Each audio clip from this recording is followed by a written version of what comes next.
Tales of Wrongovia. This is the secret book of Wrongovia, a place where everybody is out of sorts. And no wonder, because everything is out of time and place. To decipher the book's code, we will tell you tales, and you will tell us their mistakes. Let's begin.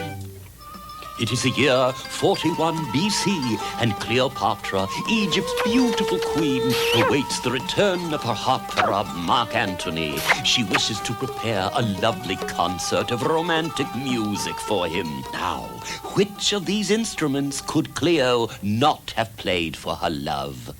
The flighty flute, the haunting harp, the tremulous trumpet, the passionate piano.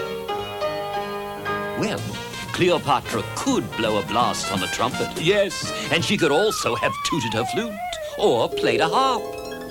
But alas, this queen who could have everything couldn't pound a piano, because the first instrument to resemble the piano wasn't around until the 1700s. Sorry, Cleo. Now let us flip to an even earlier time. Here is Carlton the caveman doing what comes naturally. Carlton likes his comforts and has everything the year 25,000 BC could offer. But which of these things could Carlton not enjoy? Pretty paintings on his wall, a nice hot fire for cooking, stone weapons for hunting his prey, or a cart with wheels to keep things rolling?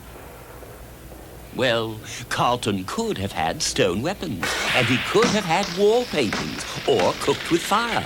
But what Carlton the caveman could not have had was wheels.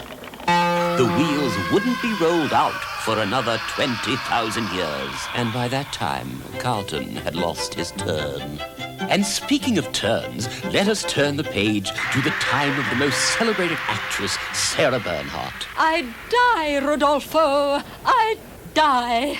The divine Sarah lived for 79 years until 1923. She was surely the rage of the stage. But there was one thing Sarah could not do in spite of her great talents. Which of the following could she not have done? Appeared in a silent film?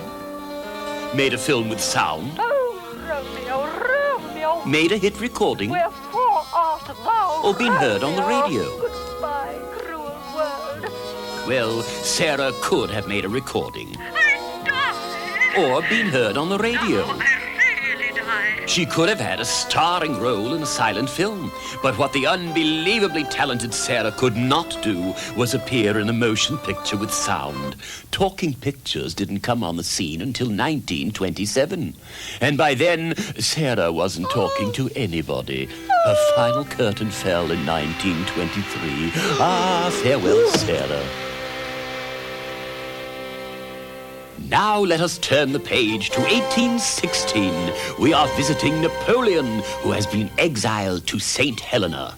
The great Napoleon, who had the world in his grip, is losing it, and in his misery has become plagued with a variety of aches and pains. Now, which one of the following medical treatments could Napoleon's doctors not have treated him with? Surgery to remove his appendix, a thermometer to take his royal temperature, an aspirin tablet for his cold, a vaccination to protect him from smallpox. Which one of these could his doctors not have used? Well, Napoleon's noble appendix could have been removed. And yes, the former emperor's royal temperature could be taken. Body thermometers had been used for some 200 years. As for a vaccination against smallpox, that was being used in Napoleon's time. But could Napoleon take an aspirin? Alas, absolutely not. The first aspirin tablet wasn't produced until almost 100 years after the emperor's death. Sorry, Napoleon. A cold is a cold is a cold. Achoo! And now it's time to close the book of Wrongovia. The sun is coming up, so it's time to say goodnight. I bid you farewell with a fond hello.